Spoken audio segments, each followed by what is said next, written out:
Hola a todos, bienvenidos a este espacio. Este espacio es para poder hablar y compartir con ustedes, con las personas con neurodivergencia y crear como unos vínculos, conocernos y compartir diferentes experiencias y vivencias.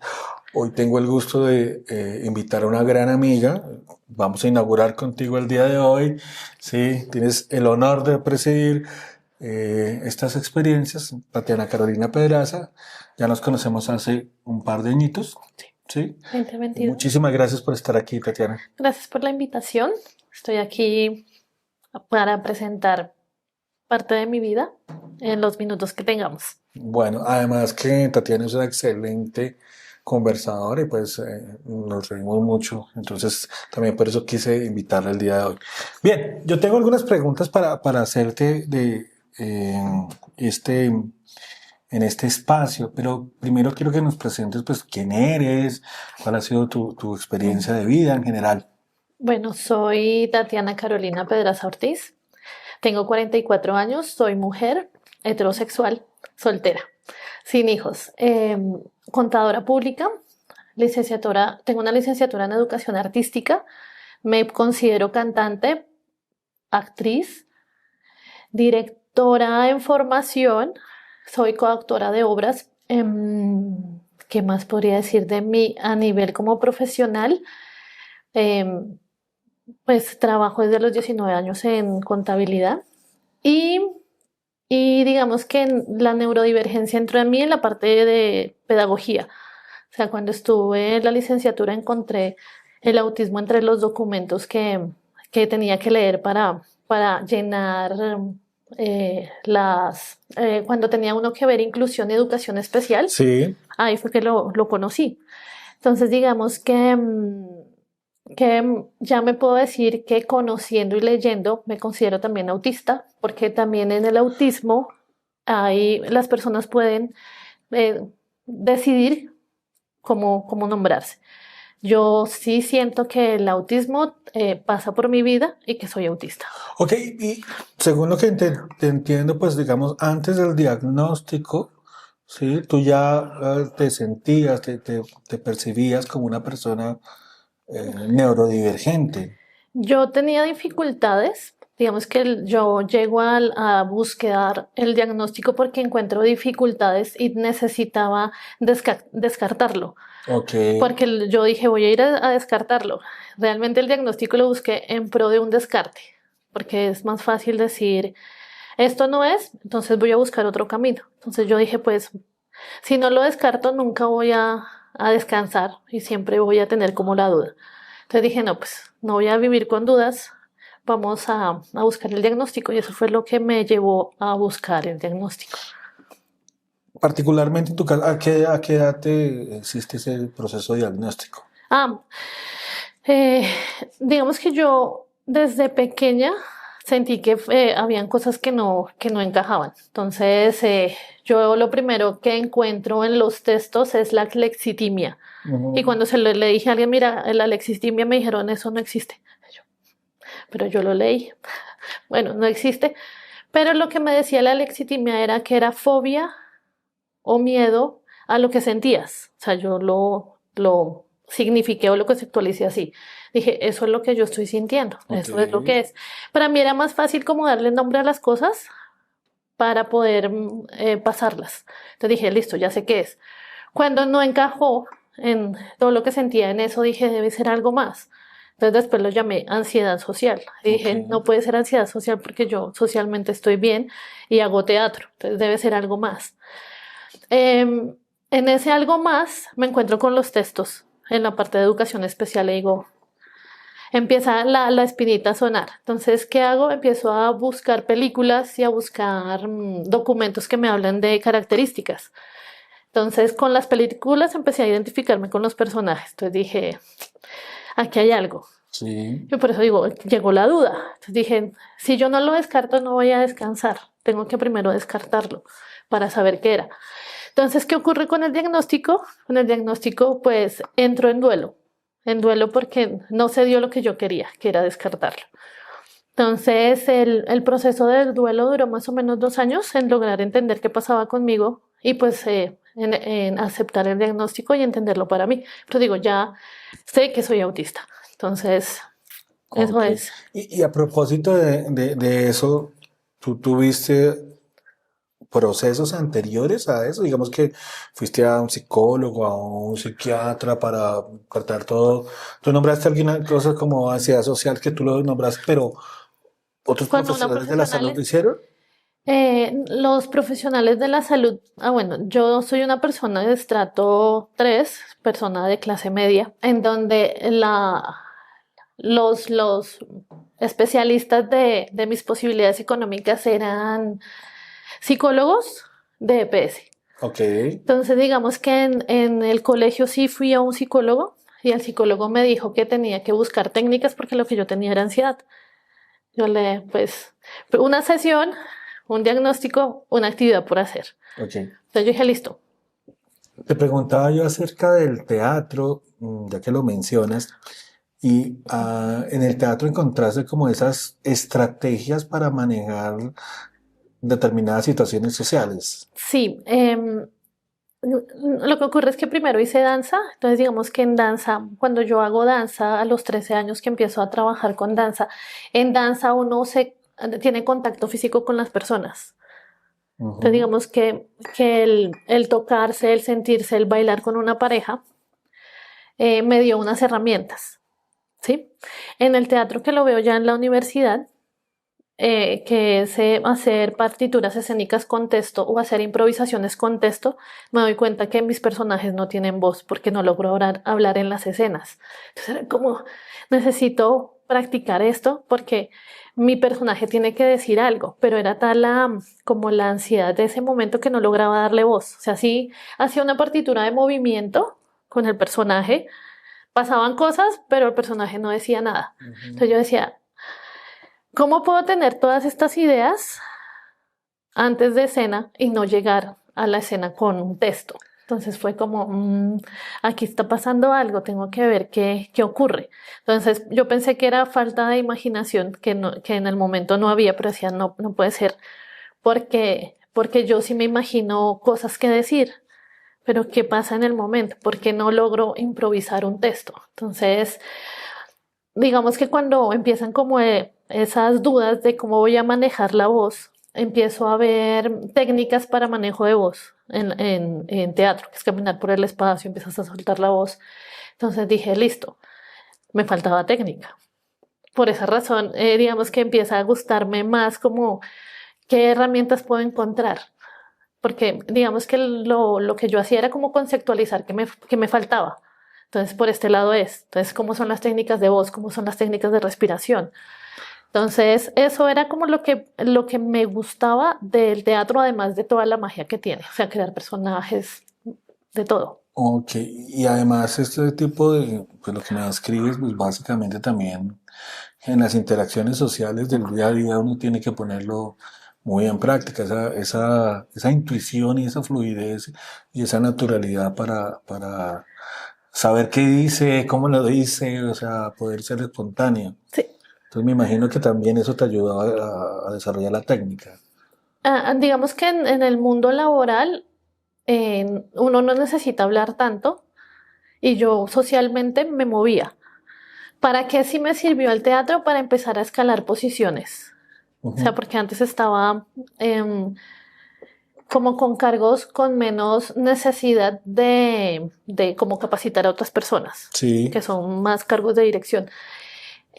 Me sirve para para pensar en qué cosas me gustan.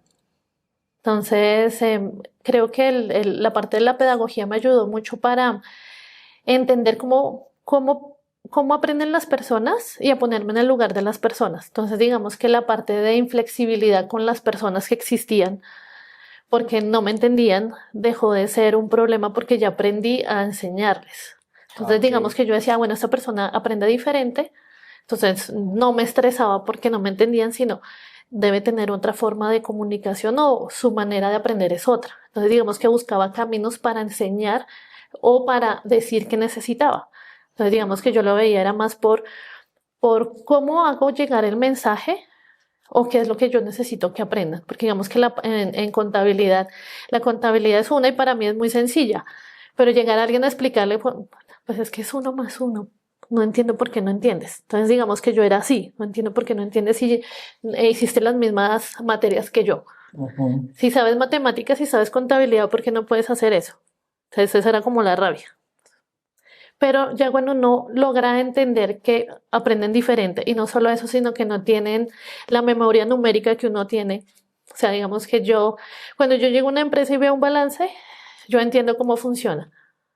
Eso no lo hacen las personas. Yo pensé que todo contador hacía eso. Cuando yo me encuentro con que hace parte de como de las habilidades que uno tiene y que tengo que enseñarle a una persona a entender un pedacito, ahí es donde me ayudó la pedagogía a entender que aprendían de otra forma. Entonces, no exigía más de o no exigía lo mismo que yo tenía. O sea, identificas esos patrones fácilmente que otros no lo hacen. No lo asimilan Ok, tan fácil. Y no solo eso, sino que también noto que no lo aprendes. O sea, que ok. es como, sí, ya vi que estás frustrado, pero digamos que no se comunica ese tipo de cosas, sino uno dice, ya te voy a ayudar, espérate, busco otra forma de explicarte o cómo funciona una conciliación. Sí tendía a explicar mucho los procesos Ujú. y si veía que no podías, intentaba como adaptarlo a lo que sabías hacer. Ok. A propósito de lo que estás diciendo, quiero de pronto devolverme un poco a algo que mencionaste que me llamó mucho la atención y que muchas personas también me han comentado, me han preguntado, es acerca de su experiencia previa, todo el proceso alrededor del diagnóstico y sobre todo la experiencia posterior al diagnóstico. ¿Sí? ¿Cómo te fue con eso? ¿Qué nos cuentas de esas situaciones? La experiencia previa Ujú. frente al diagnóstico, uno fue en la EPS, el psicólogo que pues me da herramientas.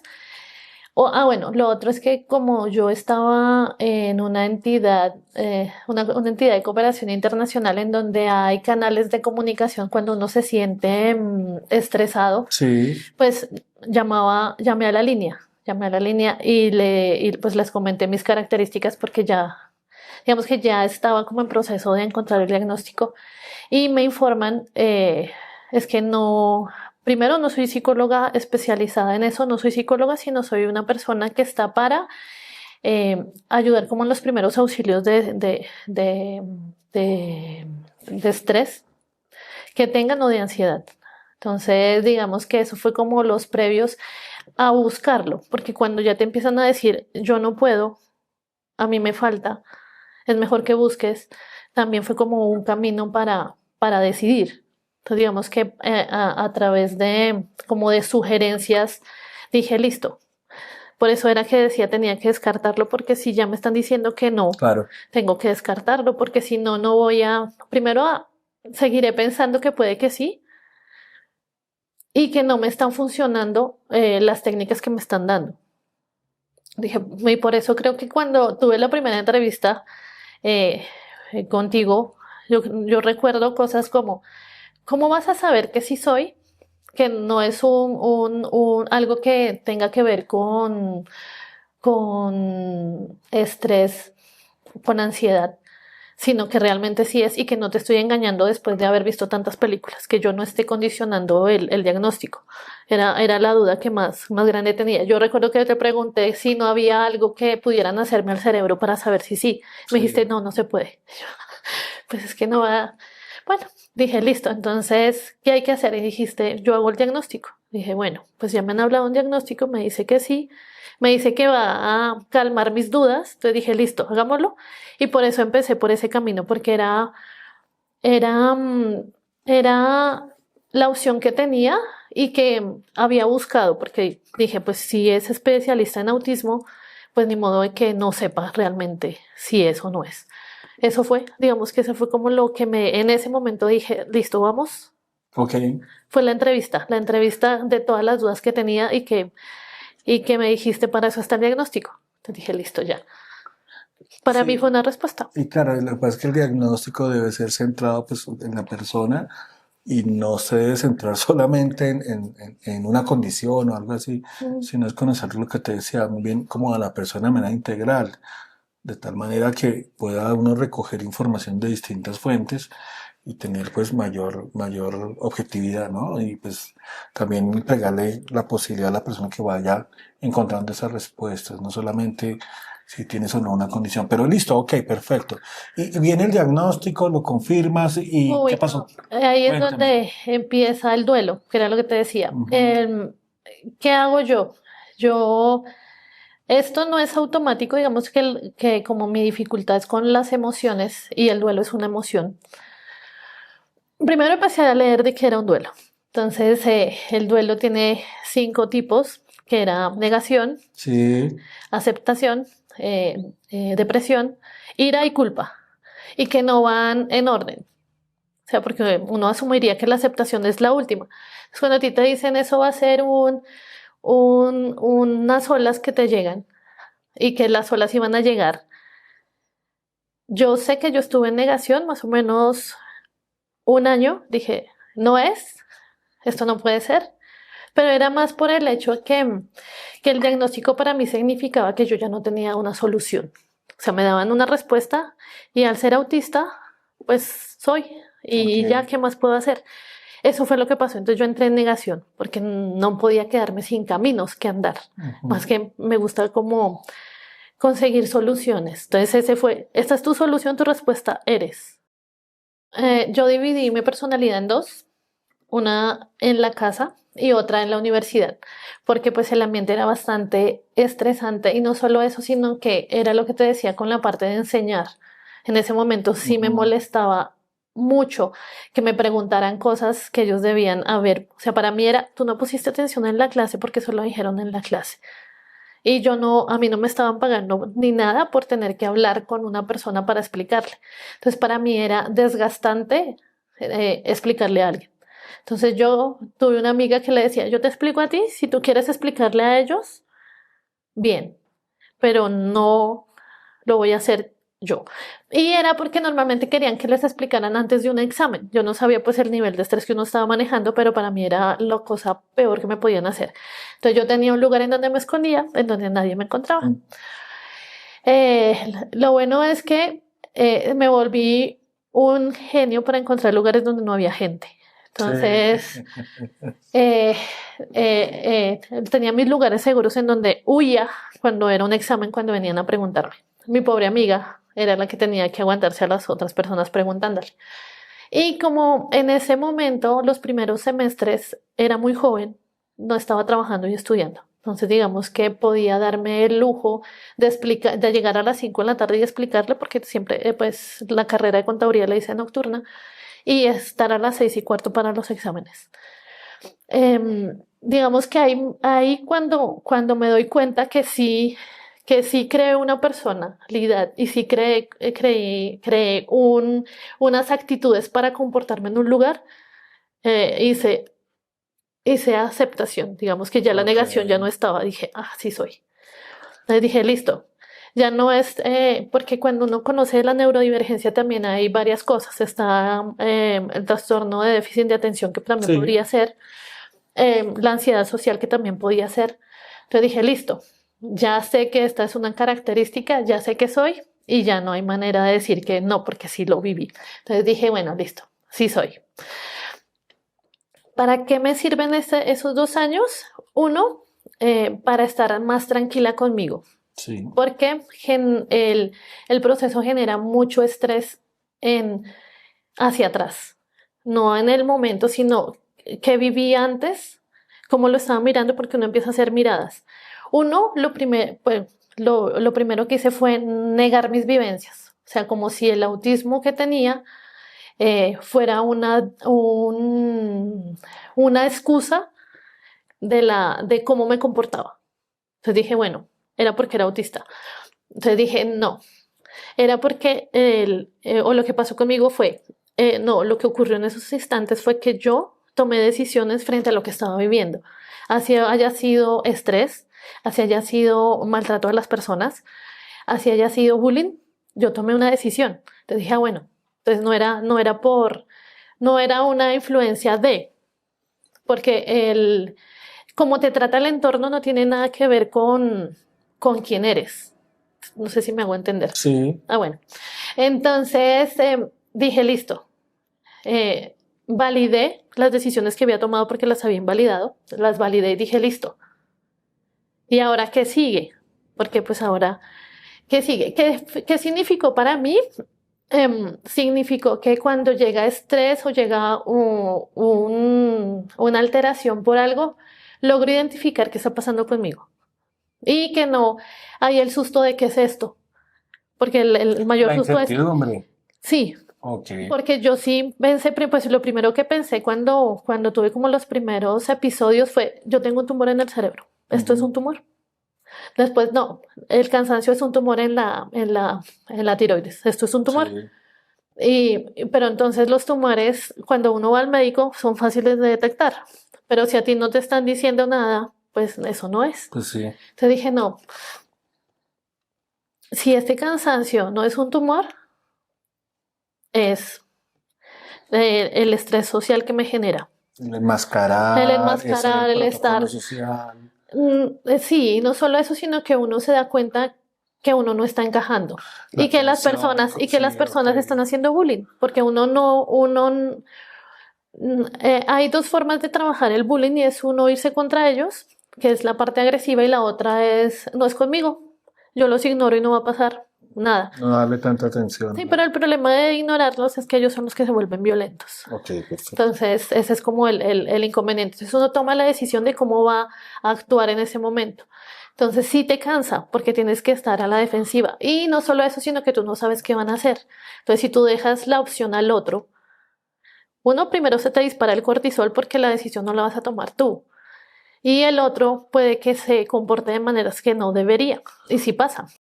Tú mencionas varias cosas interesantes ahí acerca de ese proceso de diagnóstico. O sea, digamos que el previo, en que no encuentras lo que cuesta el diagnóstico, o sea, cómo se debe enfocar tal vez, y cómo enfocarse, y sobre todo esa parte, digamos que posterior al diagnóstico que genera esa aceptación, que no todas las personas lo toman de la misma manera como mencionabas. Claro, incluso hay unos empoderamientos negativos, o sea, la gente se sobreempodera y entonces es que soy autista y pues por eso no cambio, ¿sí? Otros lo hacen de otra manera, toma su tiempo. Pero muchos llegan, digamos que me han dicho con algo que tú me mencionabas también, y es como que su historia, sus vivencias, muchas vienen cargadas de culpas, ¿sí? Es que yo actué mal o me dijeron que yo era así, que era, no sé, la historia de la universidad, entonces seguramente eres la antipática, la odiosa, la creída, bueno, qué sé yo, ¿sí? Y que te venían cargando de esas ideas. Y esas culpas que te encuentras, pues el diagnóstico a veces cambia la percepción un poco de, ok, no era porque yo fuera mala gente, sino que había otra variable que yo no había tenido en cuenta. Sí, uno cambia la forma de contar la historia. Ok.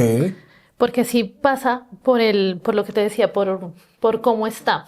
Entonces, yo tuve como en ese proceso de duelo el invalidar mis decisiones, porque dije, yo debía haber tomado otra decisión, porque si yo hubiera sabido que era autista, hubiera aguantado más, hubiera tenido otras herramientas. Esa fue como la culpa en ese momento, hubiera tenido otras herramientas para hacer las cosas.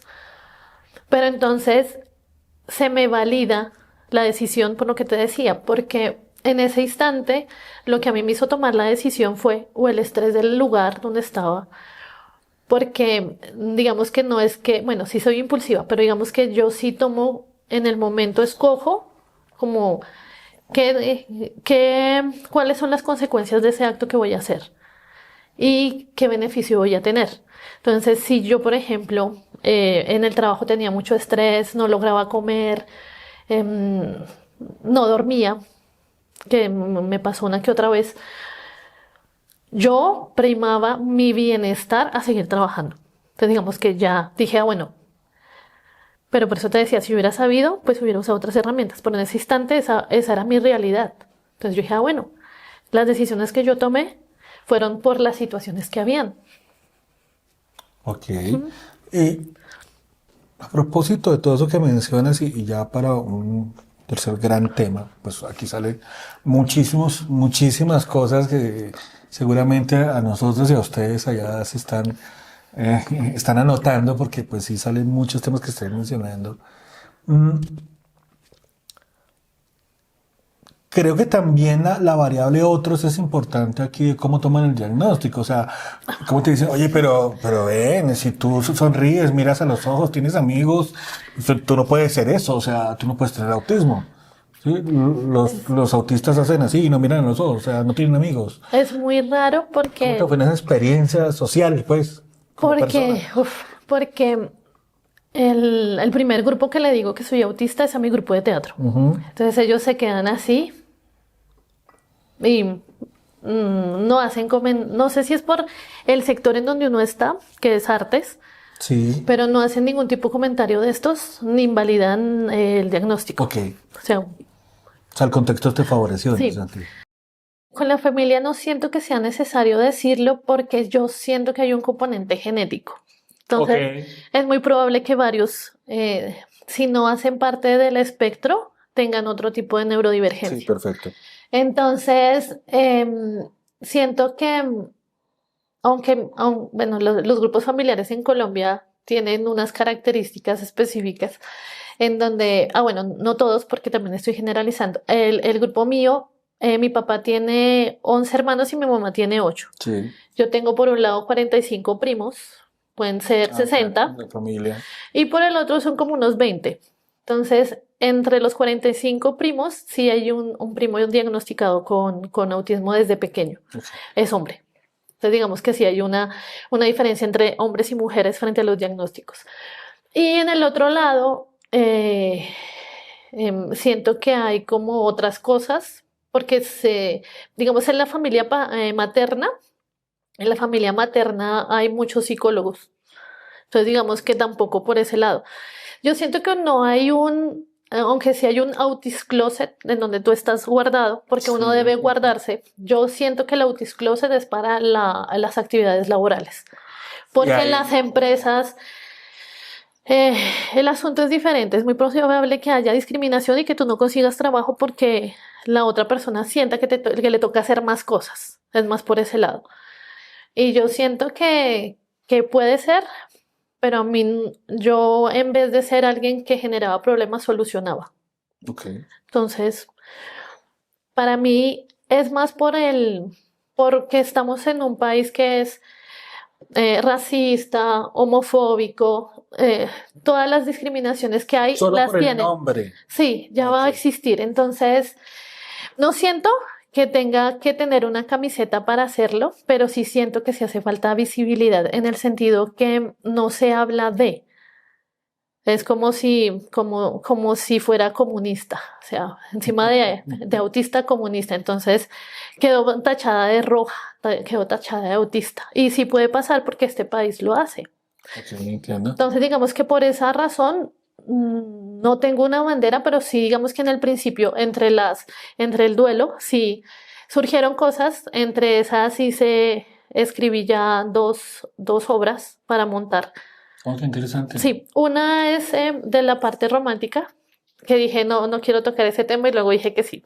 Y la otra fue como un monólogo. Me rindió más en escribir el monólogo que la parte romántica, pero se me frenan por mi neurodivergencia y porque también trabajo. Entonces no le he sacado tiempo para hacerlas crecer.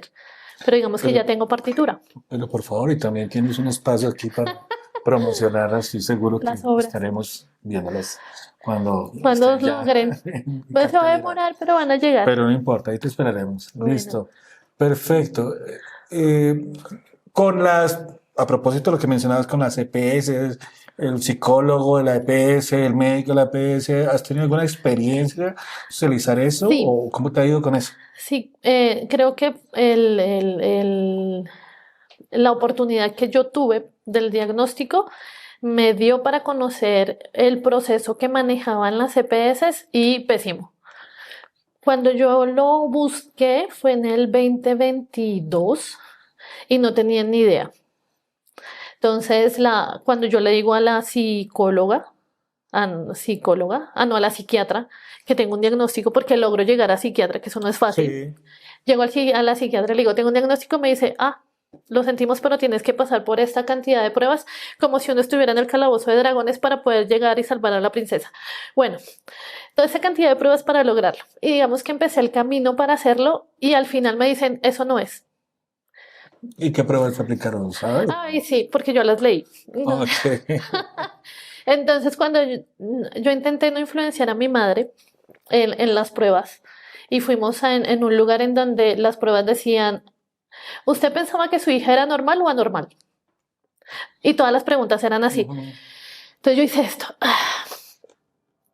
¿Quién le pregunta a una mamá si su hijo es normal y anormal y esperan que le diga que es anormal? Sí. Entonces dije, está bien, no voy a pelear con las EPS, dejé el tema ahí. Sé que han cambiado porque ahorita con la ley de salud mental que puso el presidente, y no solo eso, sino con la ley que se estaba o está cursando, porque todavía no sé si la sacaron, frente al manejo del autismo por fuera del certificado de discapacidad, que no estábamos de acuerdo, porque si ya existe un camino para la discapacidad, el generar un camino diferente es generar una exclusión en sí misma. Ok, la que cursaba ahorita en la comisión séptima, creo que Sí, estaba, eso sí, yo estuve sí. allá en la... Y es eso. O sea, Ujú. si hay un camino, ¿cómo vas a decir? No, este camino tú no lo vas a seguir, sino vas a seguir otro camino porque es que este camino de la princesa no nos gusta este. Ok, que yo sepa, se hizo una convocatoria abierta a la comunidad y ahí quedó Ahí la quedó. información. ¿Qué sé yo? Que sirvió para juntar a la comunidad. Porque la Sí, comunidad, muchos dijeron, no estamos de acuerdo porque sí, hubo un proceso educativo en donde te dijeron, mira, ¿qué están diciendo? Están diciendo que eres un paciente. No están hablando desde personas, sí, están es un hablando desde modelo pacientes. más médico Sí, rehabilitador. y que para eso ya había un camino, el certificado de discapacidad. O sea, ¿por qué se inventan otro camino si ya existe uno? Porque tienen que generar una diferenciación. Ok, ¿Por qué? Si ya hay un camino. Sí, y además este camino ya es tortuoso de por sí. perfecto. Y de base, pues a propósito de lo que mencionas tú, pues en la EPS muchas veces uno se encuentra con que los métodos utilizados y las pruebas y no son idóneas ni son las establecidas por el mismo Ministerio de Salud, porque es que es el mismo Ministerio de Salud que en 2015 dice, oiga, le recomendamos a las EPS y a sus IPS que si van a hablar de diagnóstico de autismo, sí, utilicen tales procesos, tales profesionales, con tales características y con tales pruebas. Pero si tú vas a un proceso de diagnóstico y más con adultos, Sí, cambia. usualmente, o sea, tú ves unas pruebas que me dicen, ¿y esto de dónde salió? Creo que la experiencia Sí, que tú y más de una persona que nos está escuchando ha sentido en el proceso. sí. Digamos que yo estaba detrás del carnet de discapacidad para conseguir apoyos porque en ese momento estaba saliendo de un burnout. Ujú. Un burnout, sí, autista. Y había perdido el trabajo. Entonces lo que yo estaba buscando era entender qué me pasaba en ese momento y entender cómo me podían ayudar en mi mismo lugar de trabajo. Porque si hablan de unos apoyos y si algo está pasando ahí, debe existir unos apoyos en el lugar. Entonces dije, listo, voy por ese camino para ver, pero es que el camino yo lo crucé más o menos de un año y medio. O sea, yo ya conseguí trabajo otra vez Sí, y dije, bueno, la empresa anterior, que fue la que me echó, y la que debería empezar como a mirar cómo modificar sus maneras de hacer las cosas, ya no tengo cómo generarle una influencia.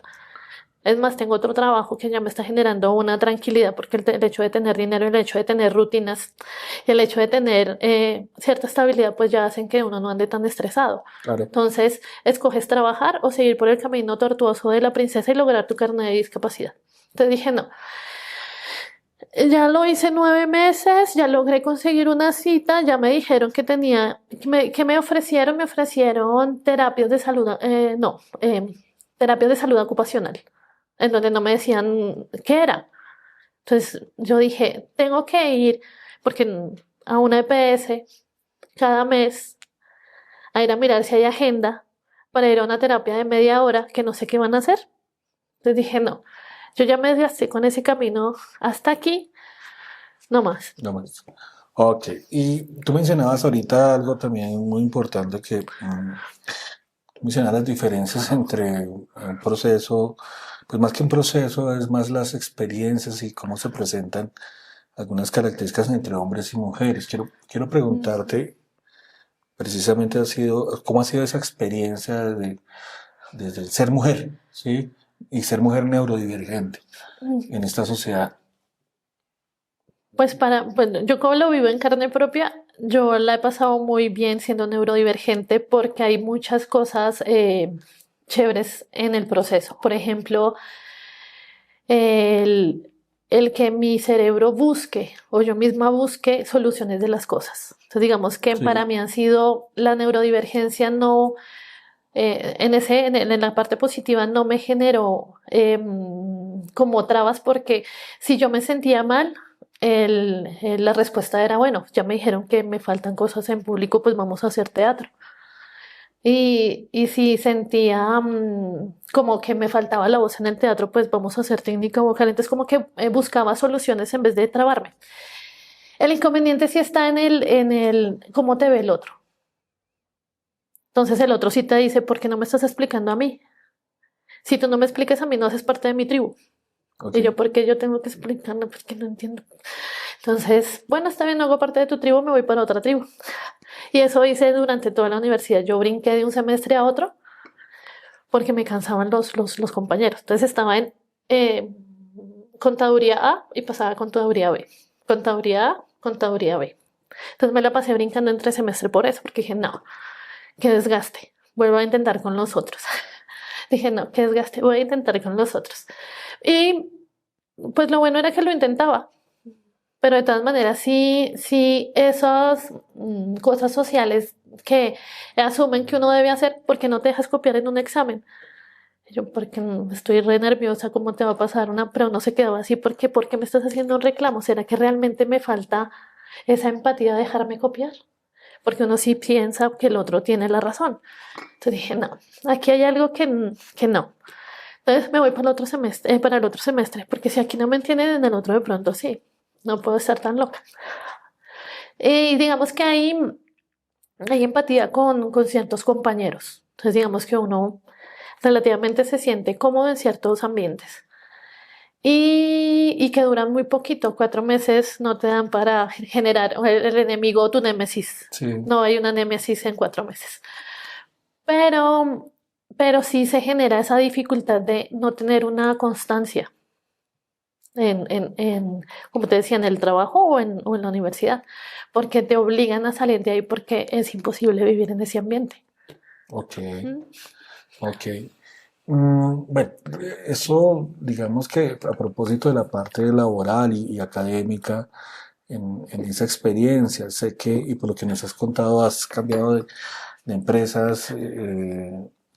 Entiendo yo que es una decisión propia, o sea, te diste cuenta que Ese ambiente no era. ese ambiente y bueno, cambias, o por lo menos también no sé si mencionarlo así como una forma de recargarte tú también en una empresa Siento y que, avanzar a otra, no sé.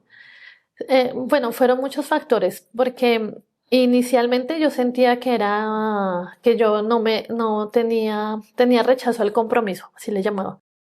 Buscaba trabajos de corto tiempo, de corta Sí, duración, que me generaran un buen ingreso. ajá, Después, pero lo que ocurre es que en Colombia pasa algo y es que no hay muy buena estabilidad laboral porque muy pocas empresas son buenas en el sentido de que tú llegues y tengan una estrategia de carrera. sí, Entonces llegas y quedas estancado en un puesto.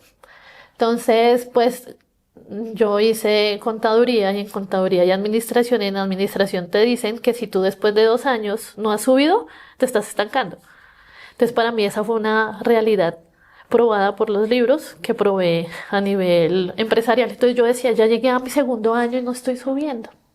Entonces también era como, si en este ambiente no me está retando, no me genera un ingreso, tengo que buscar otro, porque digamos que no todas las empresas fueron malas, ni todas las empresas tuvo un nivel de estrés alto. Sí, también fue el efecto, no estoy creciendo. O esto lo automaticé tanto, o sea, lo hago tan rápido que ya me aburre. No necesito algo que me rete. entiendo. Pero O sea, para cerrar, digamos que lo que mencionabas con respecto a las empresas, pues ninguna Ah, no, ¿Tuvo ninguna. como una opción de decirte, ok, te damos los apoyos, No. o tú le dijiste es que tengo una condición? O sea, realmente no Mm, encontraste un un lugar, ambiente inclusivo. no va a haber, no creo que en este país haya, y si hay, son muy poquitos. Ok, Yo he visto comentarios por ejemplo, en chats institucionales, en donde alguien escribió, bueno, ¿qué van a hacer con las personas neurodivergentes? ujú, Silencio administrativo. ujú, Las vamos a echar, no mentiras. No sé por qué, pero digamos que siento que las empresas no están preparadas para modificar unos mínimos para las personas, pero creo que es algo cultural en el país. sí, O sea, que si hace 3 meses, hace 6 meses no teníamos horas extras, que es lo mínimo, o sea, los mínimos del mundo no estaban en este país. Hasta ahora estamos llegando a los mínimos laborales del mundo, que es que si tú trabajas tiempo extra te lo paguen. Pero bueno, que tú tengas tiempo extra y te lo paguen. Que lleguen a ir más allá de pensar en los empleados, no como una fuente de ingreso del lugar, sino como una persona que está ahí a la que le puedo aportar. No, ellos ven cómo la persona me aporta. ok. Entonces es muy difícil cuando, si esa persona me aporta, me va a exigir otra cosa, yo lo vaya a hacer. Entonces yo siento que sí es complejo porque no hay una humanización del trabajo. Ok. Entonces sí, pero ya es algo neto en el trabajo. Tiene que ser una humanización mundial. Bueno, ahí te, te tenemos, les tenemos buenas noticias. Realmente sí, desgraciadamente la realidad está, apunta más a lo que tú mencionas, pero sí tenemos digamos que las pruebas fehacientes De que hay un de que camino. por lo menos hay algunas empresas que ya están logrando algunas otras estrategias y puntualmente, por ejemplo, nosotros estamos trabajando en Sí. unos proyectos con una gran empresa que sí quiere hacer las cosas bien y que está aprendiendo, sobre todo, y que es abierta A los cambios. a los cambios, a aprender, a todo eso que tú mencionas, pero sí, desgraciadamente la realidad está más Más en lo que hacia el tú otro lado. mencionas y lo que has vivido y lo que muchos de aquí seguramente han vivido Ujú. en su proceso laboral. Quería que, digamos que ahondáramos un poquito en esta parte de género, del ser mujer, del vivir, digamos, la experiencia neurodivergente como mujer o como mujer siendo neurodivergente. Quiero que me cuentes un poco acerca de eso que es fundamental, ¿no? En nuestra sociedad. El género está permeado también para la parte de la neurodivergencia. Sí, claro. Y sí siento que sí hace falta em, hablarlo en el sentido que, por ejemplo, las mujeres son las que más cuidan y también son las que más callan. Entonces, posiblemente una persona neurodivergente que no quiere enfrentarse al mundo laboral decida ser una persona que cuida. Claro. No está mal, pero no es, no, desde mi punto de vista, no es bueno si tú no tienes la opción de. Tú tienes que tener la opción de decir, yo elijo esto Si es por elección por propia, no porque le elección, tocó. no porque le tocó, y no porque no tiene las herramientas y no sabe lo que le está pasando, Ujú. ¿sí? Y para eso debería haber una forma femenina de encontrarlo, porque digamos que hay cosas como que funcionaban antes y era en donde se reunían las mujeres se reunían para tejer y cuando tejían hablaban y se contaban. Entonces, digamos que sí siento que hace falta como eso de comunidad entre mujeres para que que no sabe qué es lo que vive ahí o encontró para mí es como una excusa, encontré la excusa que mi mejor excusa es me gusta esto, pero realmente sí te gusta o realmente lo hiciste porque tú entre las opciones de trabajar y pasarlo mal, estudiar y pasarlo mal, estar en el lugar y pasarlo bien, escogiste el lugar porque es donde mejor estás y en donde más segura estás. Ok. Entonces también tiene que ver mucho con ese rol que tienes. Entonces yo siento que es más, hace falta la parte de educación, de entender cómo nos sentimos. Porque también nos pueden decir, no, mira, lo que pasa es que tú tienes el periodo y eso es el periodo. Y yo pues no creo que sea el periodo, pero pues sí, Si es esta maluquera que siento es el periodo, pues debe ser el periodo porque tú me lo dijiste y eres un médico y debes saberlo. Y resulta que no es. O los roles que le exigen Sí, supuestamente a las mujeres en la sociedad, sí. no sé, No, versus a así los estás bien. hombres supuestamente. Entonces, Eres si estás sumisa, está ahí, sí, bien. claro, obvio. Entonces, sí, yo siento que sí hace falta la parte de entender que si te sientes mal, no normalizar el sentirte mal, porque debe haber algo detrás, porque es que a uno le dicen debes aguantar también, porque si no duele, no sirve. Entonces, Y tú me mencionabas algo importante ahorita, fuera de cámara, sobre eh, algo cierto que es las mujeres tienden a enmascarar. mejor. Entonces, aunándolo con lo que mencionas, pues obviamente el estrés debe ser aún mayor, ¿no? Con una mujer Sí. neurodivergente que tiende a enmascarar más esas situaciones, además del rol propio por ser mujer. Sí, Pero puede también camuflarse, porque como hay veces se enmascara involuntariamente. sí, O sea, por ejemplo, yo aprendí que si no me veían, no pasaba nada, pues aprendo a hacerme chiquita. enmascaramiento, Sí. Lo que ocurre camuflaje. es que uno cuando enmascara puede estar enmascarando involuntariamente. Entonces, tú te das cuenta o no, es posible que no te des cuenta, sino que empieces a sentir esa fatiga. Y era lo que te decía, esto debe ser un tumor. Entonces empieza uno a irse por la parte médica. Y y hay muchas cosas que pueden diagnosticarse por ese lado. Entonces era, por ejemplo, no, lo que tú tienes es problemas con el periodo y tienes endometriosis y todo este rollo, que no lo estoy desmeritando, sino que eso te puede estar generando fatiga. Entonces, encima de que pueden ser una cantidad de cosas que tenemos las mujeres, también puede estar ahí, oculto. Entonces, bueno, me están tratando la endometriosis que también da fatiga, pero hay algo más que duele, que no sé qué es, que era lo que te decía, el inconveniente con demorarnos tanto en buscar el diagnóstico es que normalizamos ese sentirnos mal y que decimos, uno, no soy lo suficientemente fuerte para este ambiente laboral, que no debería ser, porque, sino, y lo otro que la parte emocional también es difícil de identificar. Entonces, para mí es bastante complejo identificar qué fue lo que me hizo sentir mal. Entonces, yo no sabía si era todo el nivel de estrés o si había algo más. Entonces, pues yo buscaba la manera de estar en lo más tranquila posible Sí, con lo que tenía.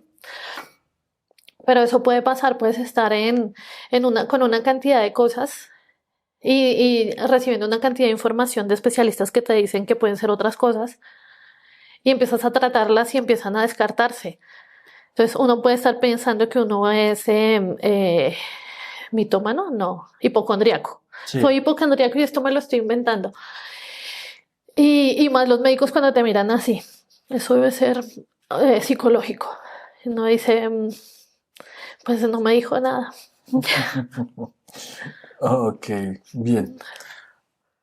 Para finalizar, quiero preguntarte acerca de, viendo este panorama que mencionas, que nos compartes, mm, ¿tú qué crees que deberíamos, digamos, que hacia dónde deberíamos avanzar? Por ejemplo, no sé, tal vez una ley, tal vez una comunidad que se haga Más más fuerte, fuerte, más activa, tal vez unos profesionales, no sé, más sensibles, más humanizados, o algo así por el estilo. No sé hacia dónde hacia dónde apuntar. sería. Yo creo que hay dos campos. Hay un campo que es el social, que sí se deben generar personas con quien te identifiques. Porque cuando tú generas o cuando tú entiendes que hay otros caminos, que otros han dado otros caminos y han tenido como las mismas dificultades, empiezas a encontrar por qué camino ir Ujú, o ok. intentar ese mismo camino. Bueno, pues si ese camino le funcionó, yo lo intento y en esa búsqueda lo encuentres. Para eso sirven como las personas con las que te puedes identificar. Entonces, sí siento que hace falta como difusión desde los autistas. O sea, una persona autista, porque también es un espectro. Entonces, a mí, por ejemplo, lo mío es emociones. Digamos que a nivel social también hay un componente, Y lo otro es también soy sensible como a la luz, o sea, las luces centellantes a mí me desubican, que me hablen muy duro también me desubica. Entonces, por ejemplo, en una empresa muy autoritaria Sí, no podría trabajar. Pero yo, por ejemplo, soy consciente que existen líderes autoritarios y que para ciertos ambientes funcionan. Entonces, digamos que buscar que haya una empresa hecha en masa es como buscar que un artista venga hecho en masa. O ujú, sea, no va a haber una solución para quieta. Tiene que haber como esas variables de adaptación. Para generar esas variables de adaptación tienes que estar presto a escuchar qué pasa. ok. Entonces, si hay una buena escucha, se puede lograr. Para eso, yo me imagino, siempre me he imaginado como cartas de cómo trabajar. Como te decía, hay miles de caminos. Bueno, esta persona, para la parte de apoyos, a esta persona le incomodan este tipo de cosas. Le incomoda la luz, cómo mejoró la luz. Le incomoda la parte social, cómo le mejora la parte social. Le incomoda los ruidos, cómo Ujú. mejora la parte de ruidos. Le incomodan que le saquen sus rutinas, cómo mejora la parte de rutinas. El inconveniente está en la parte que viene siendo más social, que es la más compleja. Entonces, ¿cómo le explicas a una persona eh, alista, neurotípica, que una persona necesita más indicaciones que otra? ¿Y cómo le haces entender que esas indicaciones no son de más? Ok, Entonces, ¿qué ocurre? En la parte administrativa, que es la que yo manejo, sí sé que hacen falta indicaciones y que asumen que uno debe llenar los vacíos de lo que ellos dejan. ¿Lo puede hacer una persona que tiene 20 años de experiencia? Sí, porque es un analista senior, sí. ¿no? Lo puede hacer una persona que tiene 20 años de experiencia, sí, porque es un coordinador, ¿sí? Ese tipo de cosas que son básicas a nivel laboral, hay empresas que ni las tienen. O sea, ¿qué debería estar haciendo un auxiliar? ¿Qué debería estar haciendo un analista? ¿Qué debería estar haciendo un analista senior? ¿Qué debería estar haciendo un coordinador? Si yo voy a apuntarle a ese ciclo, tengo que entender cómo funcionan, pero deberían manejarlo también para los neurotípicos, Claro, porque ahí te iba a porque es lo decir, mismo, es el mismo esquema. pero hay unas cosas que no están implícitas en esos manuales, que creo que es donde más chocan las personas precisamente, no sé, a la hora de tomarse el break para el café o ir a almorzar con quien almuerzo, o, bueno, qué sé yo, o sea, cosas que no están explícitamente en esos manuales, pero que sí deberían estar, de alguna manera la empresa en sus dinámicas debería conocer y de pronto dar esos apoyos, Hmm. como esas cartas que tú mencionas, como, venga, aquí sí tiene que hacer esto, aquí en esos espacios tiene que hacer esto, reconocer esto, ok. Pero yo creo que eso se hace cuando eres un pasante. O bueno, ahí está el inconveniente. Yo en la universidad hice un proyecto de grado frente a trabajo laboral y la parte de gestión humana. Ok. Entonces, digamos que cuando yo llegué a una empresa, yo en la parte de gestión humana tenía mm, como, cuál debería ser la oficina de gestión humana que debería tener? Entonces, digamos que yo llego exigiendo eso como contadora, porque si yo lo hice en un proyecto de grado, digamos que en ese momento no tenía el contexto de lo que significa un pregrado, ahorita que ya lo tengo porque tengo una licenciatura, si yo en el pregrado hice un proyecto de cómo era la mejor oficina de gestión humana y cómo podían crecer sus indicadores, pues yo esperaba que solo tuvieran todas. Eso es como una generalidad que hacemos nosotros. Entonces yo llegué exigiendo ese tipo de cosas. Entonces yo las preguntas que hacían era ¿cuánto tiempo nos tomamos de descanso? ¿Cuánto tiempo hacemos esto y qué tiempo hacía otra cosa? No en la parte práctica, sino ya a nivel profesional. Y más o menos, no lo preguntaba de esa forma, sino más o menos, hoy es mi primer día, ¿puedo traer lonchera? No traigo lonchera. ¿Donde hay un restaurante cercano? No, o no hay otro restaurante cercano. Y creo que el hecho de leer cómo se mueven, uno lograba entender con quién podía estar. Ok, mencionas como esas recomendaciones que estamos hablando, la parte de la comunidad, o sea, que la comunidad esté más activa y de pronto estén más cohesionados y más dinámicos. Y por otra parte te entiendo que las empresas como tengan esos procesos de inclusión con esos apoyos claros para las personas neurodivergentes. Sí. ¿Habría otra recomendación general dentro de lo que hemos hablado, que te digas, uy, sí, es que eso también puede faltar, no sé? A nivel social, la parte de... Es como una frase de superación que dice, tú no sabes por la pena que está pasando el otro, entonces te intenta ser amable. Ujú. Si eso se hiciera, funcionaría, pero yo sé que el ambiente de las empresas es un ambiente competitivo, en donde todos están buscando subir para ganar la mayor cantidad de dinero. Funciona dependiendo del ambiente laboral de la empresa, porque si hay empresas, o sea, yo he estado en empresas en donde sí se siente, o sea, como que tú sientes que trabajas con un área de gestión humana bien estructurada. Entonces uno dice, bien, o sea, te comunican, hacen comunicados en donde te informan cuáles son tus derechos. Yo siento que Ok, en esas empresas ok. te informan que no, que podría funcionar y siento que funciona es trabajar con el proceso de bullying, en donde está la persona que recibe el bullying, están los observadores y quien hace el bullying. Ok. Entonces, los observadores generan mayor presión que la misma persona que genera el bullying, perdón, que recibe el bullying. Porque si la persona que recibe el bullying se defiende, siempre va a ser un proceso agresivo porque no hay de otra manera de defenderse. Entonces es empoderar a los observadores y empoderar a la persona que va a recibir el abuso. Y no asumir que no pasa. O sea, No han ocurrido. no, aquí no hay abuso, aquí no hay, no, sí hay, no es que haya, sino que no hay un ambiente seguro. Si tú asumes que el ambiente es seguro, no vas a ver cuando esté. Tienes es que prepararte para que eso ocurra. Entonces sí siento que sí hace falta como de informar qué cosas son abuso, qué cosas son acoso, qué cosas no se deberían hacer, qué está bien visto, Y pero no debería eso hacerse. O sea, lo creo que te digo, autoritario. creo que es de la misma escuela también ese proceso, ¿no? Sí, Pero bueno, eso es un tema ya mucho más amplio ahí. sí. Hay muchas cosas que quedan pendientes. Quiero también, pues, resaltar algunos temas que tocaste, o sea, el tema, por ejemplo, de lo que es el hecho del diagnóstico, creo que de lo que viviste y de alguna manera eso resalta también la importancia de no solamente recibir el diagnóstico, sino también de hacer un proceso de acompañamiento durante el Sí. diagnóstico, que es fundamental ahí, Ahí fallé. llamaba la atención, ¿sí? Pero la voy a buscar, lo estoy Ahí buscando. sí como se le dijo. Pero sí, Mm, es también nosotros como profesionales poder crear esos espacios seguros y que la persona realmente pueda sentirse bien y confiada de que va a tener eco esas cosas y que va a ser validada por esas cosas que está sintiendo, pensando, esos miedos que está experimentando y no que te digan, no, es que eso de pronto es, el periodo.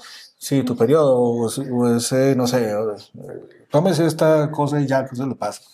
Entonces, eso es importante reflexionar, porque no solamente de aquí para allá, sino también de nosotros como profesionales para poder abrir como esos espacios seguros, porque mucho de lo que te pasó a ti, precisamente creo que es parte de lo que las personas han venido recogiendo sus experiencias de vida, a nivel de sus experiencias con profesionales de la salud que no son tan agradables, Mm. por las razones que sea, que luego las discutiremos también a fondo, pues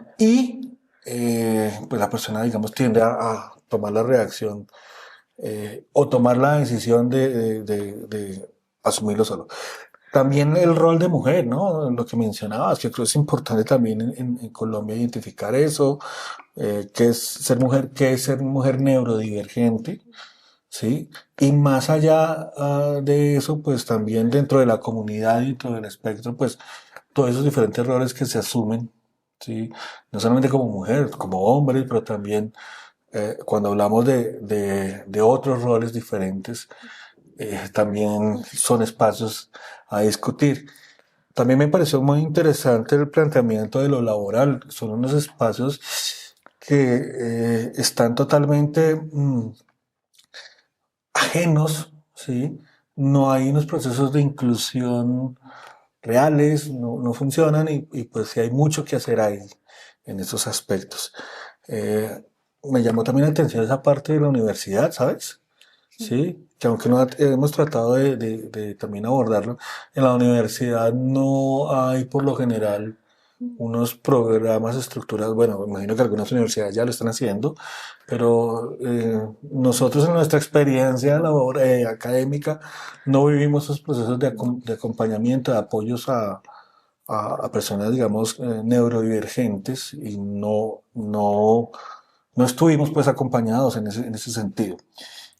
Yo quiero de verdad que agradecer tu compañía. Como siempre, fue una charla muy interesante, muy divertida. Algo particular que con Tatiana me encanta es que ella es muy espontánea, eh, es fácil hablar con ella y de pronto eso va en contra del mismo diagnóstico que te dicen, pero usted es muy sociable, ¿sí? Pero no ven detrás todo lo que viene. Todo lo que he estudiado. Exactamente, pero sí, estás invitada. Muchísimas gracias por Vale. compartir tus experiencias con nosotros. De verdad que sé que es muy valioso y pues estarás por aquí. Sí, gracias por la invitación. Era lo que te decía, lo que hace falta es que se haga visibilización y que se escuchen voces. O sea, digamos que yo no estoy negando que hay momentos difíciles y que uno la pasa mal, pero que también hay cosas que se rescatan del proceso. Como te decía, el hecho de que yo comprenda una empresa solo mirándole el balance. Y hay veces que pensaba que podía lograr cosas a nivel financiero, porque después me di cuenta que no era tan fácil. Pero sí hay cosas que la resiliencia, yo creo que el estar todo el tiempo batallando hace que uno genere una capacidad de tolerar al otro que, que, que hace parte como de las personas neurodivergentes, porque realmente sí nos excluyen y sí conseguimos maneras de abrirnos al mundo. Ok, perfecto. Y bueno, y estamos aquí pendientes de tus obras, Ay, será. compromiso y bueno, vamos a mirar, pero bienvenidos, ¿sí? Muchísimas gracias por estar con nosotros, por acompañarnos. Sí, de verdad que ha sido una excelente experiencia y vamos a continuar con estas charlas, sí, con personas conociendo sus experiencias, que nos compartan, que nos enseñen, porque pues digamos que los verdaderos expertos en la condición, en la neurodivergencia, son ustedes, las personas que lo viven día a día.